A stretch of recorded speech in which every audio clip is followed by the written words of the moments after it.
Alright guys, cold, haven't really done any draws or anything like that. We have zeroed out timer, settings, 5-second max, random start time, which means that as usual we want to do things on a random timer so that we're not gaming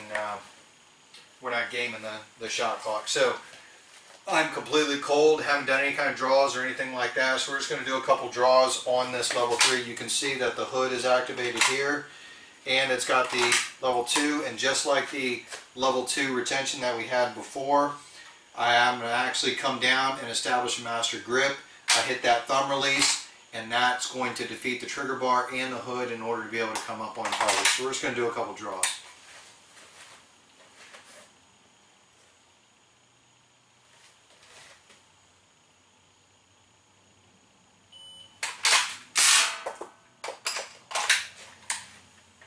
Alright, so 0.98 cold on a level 3 retention holster. That's still pretty damn fast. I'm taking my time here, and we're going to work these up and start going faster as we go.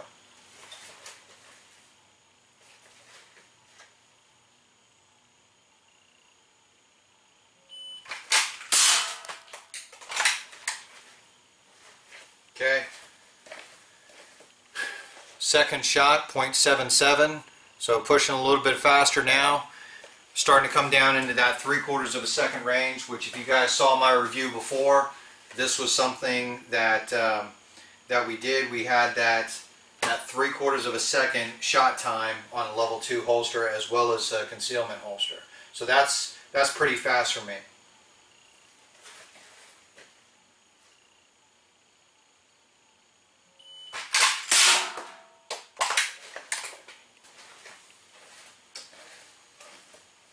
Not gonna lie, that was pretty damn fast. 0.63 from a level 3 retention. So one of the things that I want you guys to kind of see here is that we start off kind of smooth and gradually start pushing a little bit faster, and the idea is that I want to find at what point either I fail or the holster fails. I want to find out whether or not the sticking point is going to be with the holster, or whether it's just going to be with me starting to get sloppy with my draw and things like that. So that's what we're testing right now.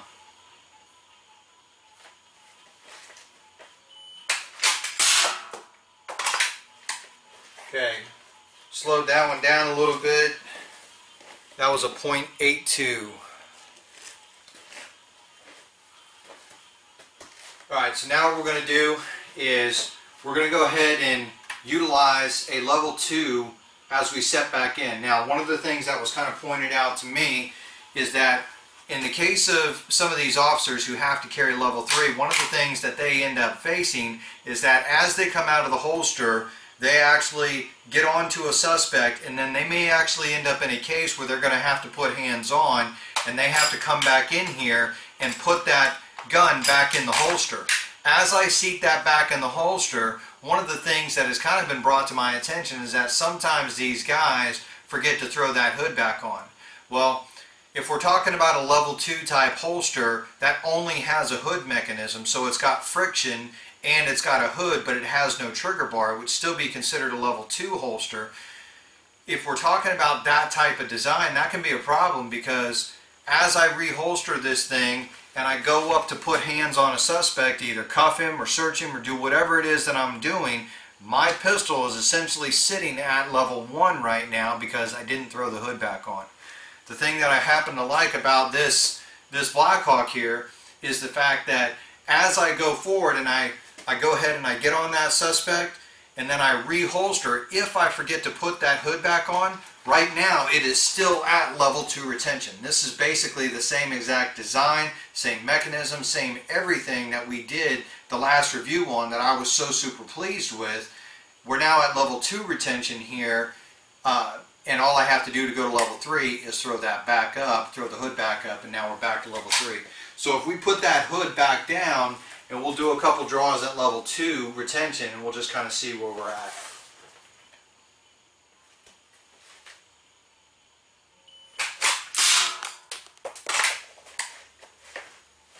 Okay, so 0.64 on a level 2.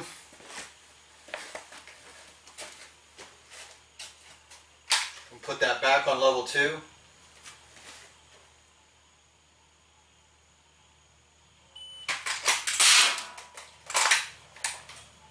Okay, 0.78. I told you guys my average time was right around 3/4 of a second. That's a good time for me. Sometimes I can get down in those 0.6s, but it's not something that I would honestly tell you I can do consistently all the time.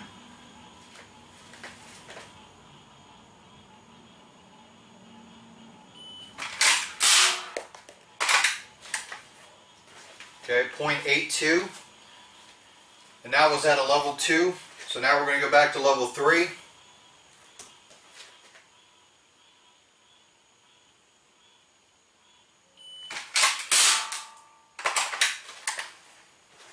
.68. So one thing I want you guys to kind of see here, we can keep pushing until I start throwing stuff off and stuff, and that's fine. The point being is that even with level 3, with level 2, or with level 1, my draw time, the limiting factor is my ability to draw. It's not on the holster itself, which I think is pretty cool and is actually kind of a testament to the design, because when we're talking about a level 3 holster, I've got 3 mechanisms that are actually holding that gun in place, but none of them are impeding my draw time. And I'm able to establish a master grip. One of the things that I saw a meme the other day, and it said something about, you know, no piece of gear is, you know, people need to throw away all the gear that's, you know, trying to make them better shooters and stuff like that, and they need to train more. And I absolutely agree. But by the same token,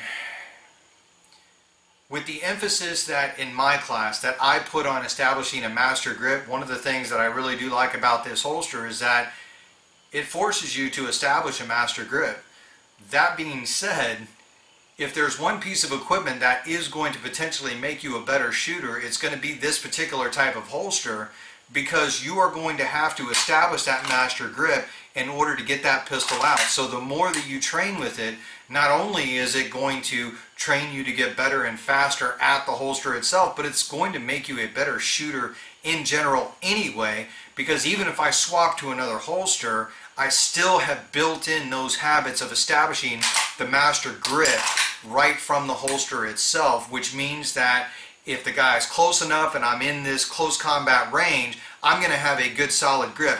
I'm not going to have one of these flimsy grips with tons of space, because I kind of went into a competition type mode when I ripped this thing free. The problem is that this guy's like 12 inches from me, and now I don't have space to actually milk my grip and to readjust in that time frame, in this short little distance here. So that's one of the reasons why I like to establish the master grip on the draw. Take the time, train it, make sure you get good at it.